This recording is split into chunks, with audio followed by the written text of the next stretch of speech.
Oh, Cody said, it took me 7 months, but I completed all the self-authoring suite in July. I'm still not motivated to do anything and waste all of my time. What do I do? Well,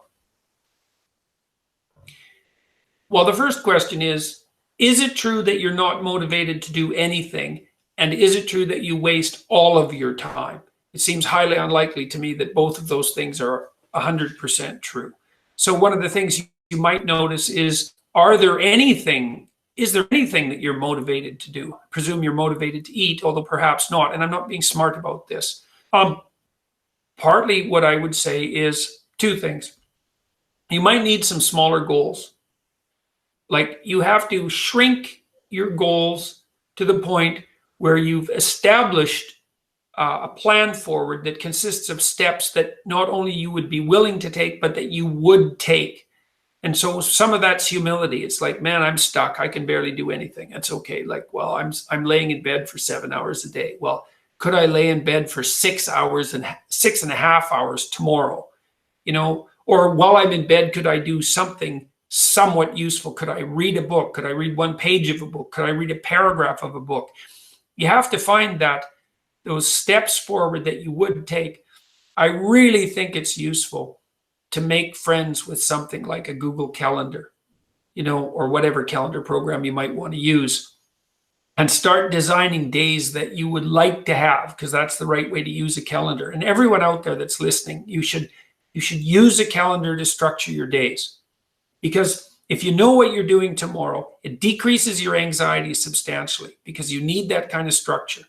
You need a pathway. You need to have a map, and you need to know where you're located on the map, and you need to know how you're moving forward. And that gives you hope, because you're moving towards goals that you regard as worthwhile. And it stops you from being anxious, because you're not entirely directionless and lost.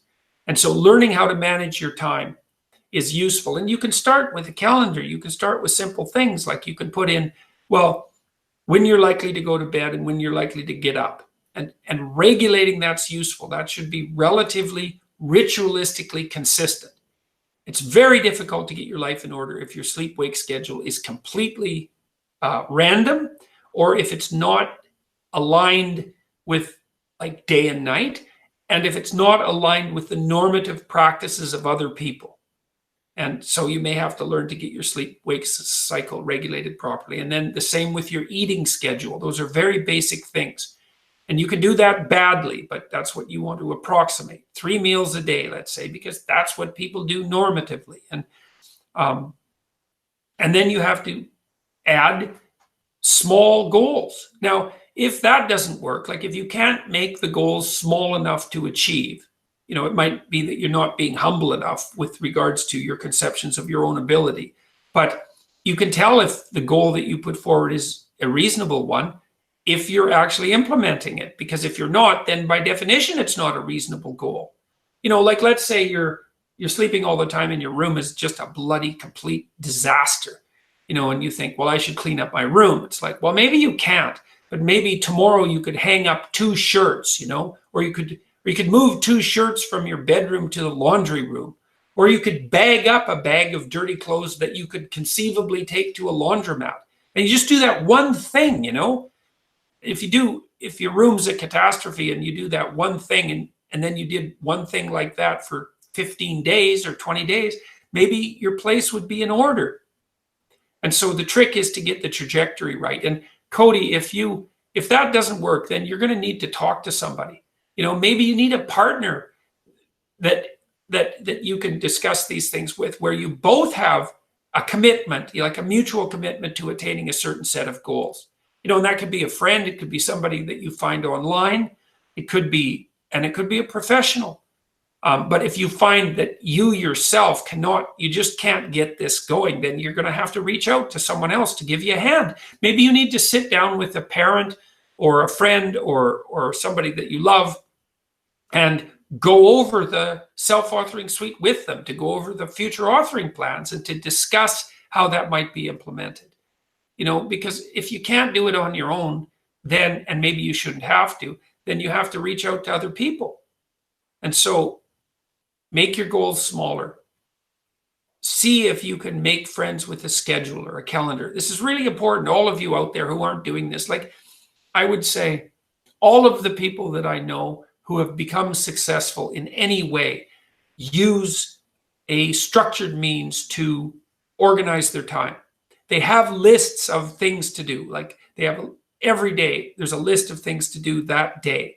Every week, there's a list of things to do that week. Every month, there's a list of things to do that month. You know, at every level of temporal resolution, there's a sequence of plans, and those plans are implemented on a day-to-day basis. You cannot be, and successful isn't the right way of thinking about it, because I'm not thinking about, I'm not really thinking about rising up the corporate ladder. You know what I mean? And that's sort of what success has come to mean in our culture. That isn't what I mean. You can't have a life that you're going to find acceptable without that, because you need the vision and the plans to give you purpose and direction. That's where all your positive emotion comes from. All your motivation is laying out plans that are worth attaining and then observing yourself moving towards them. That's the source of most positive meaning. And then also, without that structure, you're so lost that you're going to be anxious and overwhelmed. It's really like being in a foreign country, like isolated and alone with no map. I don't know where the hell I am. I don't know what the hell I'm doing. The rains are going to come, the storms are going to come, and maybe it's winter, and I don't know where I am or where I'm going. And then the last thing, Cody, is like, rely on some other people, man. Maybe you'll be able to return the favor in the future. I know you'll feel bad maybe that you have to go to someone else. You'll feel weak and, that you're taking advantage of them. But people like to be helpful. They really do. And so it's a mark of trust in someone and confidence in them that you would ask to have a serious conversation with them. And if you don't have someone like that, then you need to find somebody like that. And maybe that means you have to interact more in online communities, or maybe you have to get the hell out there in the world. And there's lots of meetup groups and that sort of thing online that have organized themselves. And you can go there and hide in the back for a while, not talk to anybody. But you got to get the hell out there and make some social connections, because you cannot live alone. We're social creatures, and you need help. And maybe you'll be able to offer some help at some point in the future too. So, well,